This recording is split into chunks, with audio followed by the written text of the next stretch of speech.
आपण थेट जाऊया. काँग्रेसचे प्रदेशाध्यक्ष हर्षवर्धन सपकाळे आपल्यासोबत जोडले गेलेले आहेत.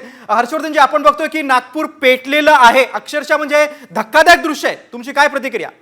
निश्चित अत्यंत धक्कादायक स्वरूपाचं एक घटना या ठिकाणी घडलेली आहे. वास्तविक पाहता नागपूर शहर जे आहे ते सौहार्दता आणि हिंदू मुस्लिम एकतेचं एक प्रतीक आहे आणि 300 वर्षापूर्वी या गावाची रचना होत असताना या गावाचा तानाबाना हा अशा स्वरूपाचा आहे की सर्वांनी गुन्ह्या गोविंदाने राहावं.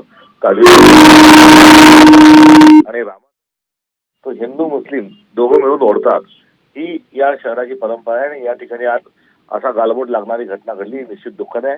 नागरिकांनी त्यांची असणारी परंपरा आणि सोबत राहण्याचा असणारा त्याचा संस्कार हा जपावा आणि शांतता गावात लगेच प्रस्थापित करावी ही माझी विनंती आणि आव्हान आहे. मात्र सोबतच हा आज राजकीय बोलण्याचा विषय नाही, त्यामुळे मात्र त्यावर मी भाष्य करणार नाही. मात्र ज्या शहरातील मुख्यमंत्री आहेत, ज्या शहरातील गृहमंत्री आहेत, त्याच ठिकाणी अशी कायदा सुव्यवस्थेची लक्षणं पुढे येत आहेत ही अत्यंत दुःखद बाब आहे. आणि गडकरीजींच्या घरापासून जवळ हाकेच्या अंतर असणाऱ्या ठिकाणी अशी घटना घडती आहे म्हणजे हे शासनाचं एक फेल्युअर आहे. मात्र यावर यथाअवकाश चर्चा होत राहील.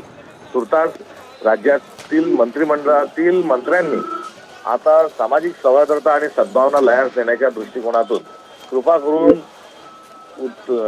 तेढ निर्माण होणारे आणि दंगलीला प्रोत्साहन देईल असे विधान करू नये. कारण आपण बघतोय की मागच्या काही दिवसांमध्ये एकामागे एक मंत्रिमंडळातील सदस्य देवेंद्र फडणवीसजींच्या हे सामाजिक तेढ निर्माण होणारे आणि दंगलींना प्रोत्साहन देणारे ते विधानं ते करत आहेत. वास्तविक पाहता संविधानिक पदावरच्या माणसांनी असं कुठलेही वक्तव्य करू नये. विविधतेत एकता ही भारतची विशेषता ही भूमिका घेऊन पुढे गेलं पाहिजे. मात्र आता तरी एक शहर त्यांनी पेटवलंय, उभा महाराष्ट्र हा पेटू नये ही माझी अपेक्षा आहे. त्यांनाही विनंती आहे की आपण सरकारमधील जबाबदार व्यक्ती आहात.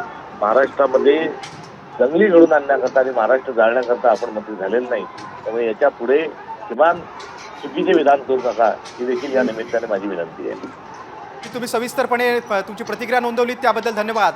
काँग्रेसचे प्रदेशाध्यक्ष हर्षवर्धन सपकाळ यांनी साम टीव्हीशी संवाद साधताना नागपूरकरांना शांततेचं आवाहन केलेलं आहे. पण आपण बघतो की काही वेळापूर्वी ज्या स्थानिकांच्या प्रतिक्रिया होत्या, लोकप्रतिनिधींच्या प्रतिक्रिया होत्या, बाहेरचे लोक येऊन इथे दगडफेक करतात असा देखील आरोप होतोय. नागपुरात दंगल झालेली आहे, महाल भागात दगडफेक झालेली आहे.